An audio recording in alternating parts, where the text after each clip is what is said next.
Have you ever wondered how to lose fat and gain muscle at the same time? It's a question that's been on the minds of many fitness enthusiasts and casual gym goers alike. It's a conundrum that has puzzled fitness professionals for years. Welcome to the world of the fitness paradox. The fitness paradox, as it's often called, is the seemingly impossible task of losing fat and gaining muscle simultaneously. It's a challenge that has left many scratching their heads in confusion, and others throwing in the towel altogether. But what if I told you that it's not as impossible as it seems? You see, the crux of the matter lies in understanding how our bodies function. It's a delicate balance of nutrition, exercise, and rest.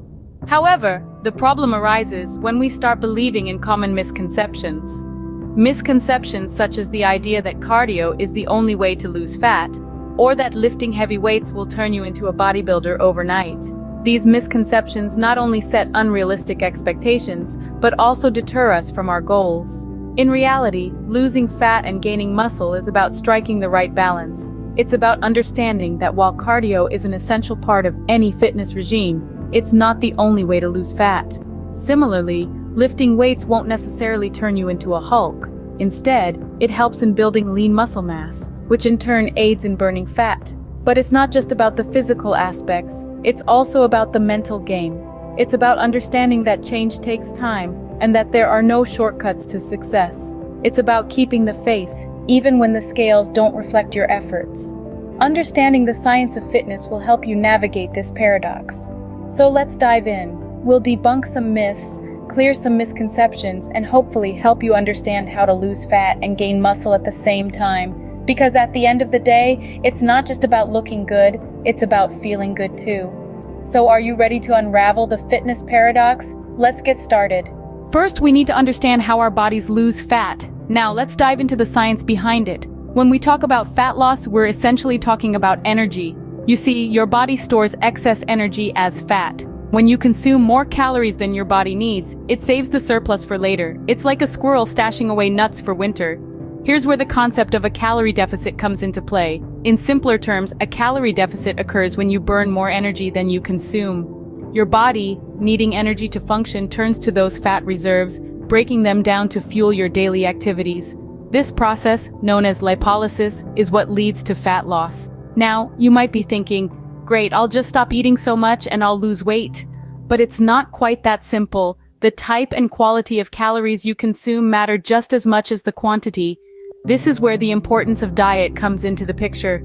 A diet rich in protein, fiber, and healthy fats keeps you feeling full longer, reducing the tendency to overeat.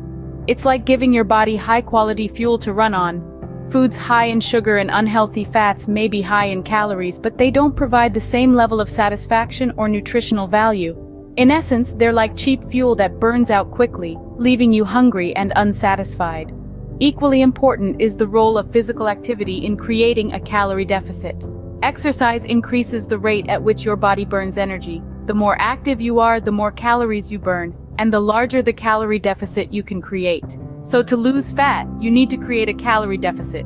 But remember, it's not just about eating less. It's about eating smart, staying active, and providing your body with the quality fuel it needs to function at its best. But what about gaining muscle? Well, that's a fascinating topic we'll delve into next. Now, let's talk about how our bodies build muscle. At the heart of muscle growth is a process called protein synthesis. This is essentially your body's way of repairing and rebuilding muscle fibers after they've been damaged during a workout. The more protein synthesis that occurs, the bigger and stronger your muscles can become. But here's the catch. Your body needs a specific set of circumstances to kickstart this process. Firstly, you need to be consuming more calories than your body is burning. This is known as a calorie surplus. When you're in a calorie surplus, your body has enough energy not just for your daily activities, but also for this muscle building process. Think of it like fuel for a construction site. Without enough fuel, the work can't get done. Now, where do these extra calories come from? Primarily from protein. Protein is the building block of muscles. So if you want to build more muscle, you need to consume more protein. But remember, it's not just about the quantity of protein, but also the quality. You want to consume high-quality proteins that provide all the essential amino acids your body needs for protein synthesis.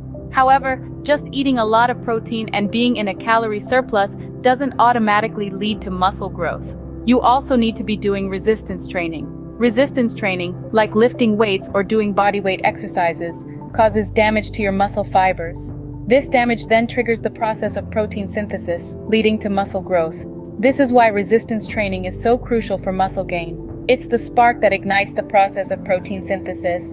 And the more intense the resistance training, the more damage you cause to your muscle fibers, and the more protein synthesis that occurs. So to gain muscle, you need a calorie surplus and resistance training. But how can you achieve both at the same time? You might be thinking, how can I be in a calorie deficit and a surplus at the same time? The answer to this paradox lies in a process called body recomposition. Simply put, body recomposition is the act of changing the composition of your body, meaning losing fat and gaining muscle simultaneously. It's like shaping clay. You're not adding or subtracting material, but you're manipulating it to create the form you want. Now, the process of body recomposition is not a quick fix. It requires dedication, patience, and a proper understanding of nutrition and exercise. Let's talk about nutrition first. Protein is the star of the show here. It's the building block of muscles. When you consume protein, your body breaks it down into amino acids, which are then used to repair and build new muscle tissues. But it's not just about eating more protein. You also need to be in a slight calorie deficit. This means you need to consume fewer calories than your body burns. This is where the fat loss comes in. When your body needs more energy than it gets from food, it starts to burn stored fat. Now, onto the exercise part. To stimulate muscle growth, you need to challenge your muscles. This is achieved through resistance training, which includes weightlifting, bodyweight exercises, and other forms of strength training. The key is to progressively overload your muscles, meaning you gradually increase the weight, repetitions, or intensity of your workouts over time. So, you're in a calorie deficit, eating a high-protein diet, and doing effective strength training. This combination forces your body to pull from its fat stores for energy, while building muscle from the protein you're consuming. Remember, everyone's body responds differently. Some people may see results quickly, while others may need more time. It's important to listen to your body and adjust your diet and exercise routine as necessary. So with the right diet and exercise, you can indeed lose fat and gain muscle at the same time. Now that you understand the science, here are some practical tips to help you achieve your fitness goals. First off, let's talk about diet. It's not just about eating less, but eating right. A high-protein diet is key in this journey.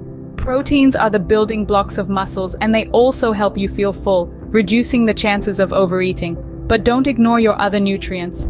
Carbs are your body's preferred fuel source, especially during intense workouts. Fats, too, play an essential role in hormone production and nutrient absorption. So aim for a balanced diet that's high in protein, but doesn't neglect carbs and fats. Next, exercise. Resistance training is your best friend when it comes to building muscle. It challenges your body, causing your muscles to work harder and in turn, grow stronger. But don't forget about cardio. High-intensity interval training, or HIIT, is a great way to burn fat without losing muscle. It involves short bursts of intense exercise followed by recovery periods, keeping your heart rate up and your metabolism revved. Lifestyle factors are just as crucial. Sleep, for instance, is when your body does most of its recovery and repair work. Getting enough quality sleep ensures that your body has the time it needs to build those muscles and burn that fat. Stress management, too, is vital. High stress levels can lead to overeating and poor sleep, both of which can hinder your progress. So find healthy ways to manage stress, whether it's through meditation, yoga, or just taking time to relax and unwind. Remember, it's about making sustainable changes, not quick fixes. You're not going to see a six-pack after 1 week or even 1 month. But with consistency and patience, you'll start to see changes. You'll feel stronger, your clothes will fit better, and you'll notice a new sense of confidence. Remember, achieving your fitness goals is a journey, not a race. Stay patient, stay consistent, and you'll see results. Until next time, keep challenging your fitness paradox.